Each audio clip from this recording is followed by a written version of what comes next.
napapansin ba kayong kakaiba sa litratong ito?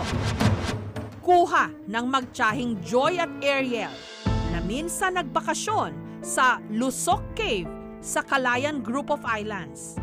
Di umano, may nakunan silang sirena. Around 9 o'clock ng morning, nagpunta po kami ng cave. Yung lumalangoy po yung mga pamangkin ko. Tapos kinuhanan ko sila ng picture. Nung nakauwi na po kami, doon na po namin na-scan yung picture. Wala naman daw silang kasabay noon sa kuweba.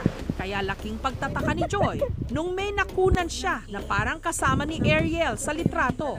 Sa malalayong mga isla ng Calayan, meron daw nakitang sirena at nakuhanan pa raw ito ng litrato.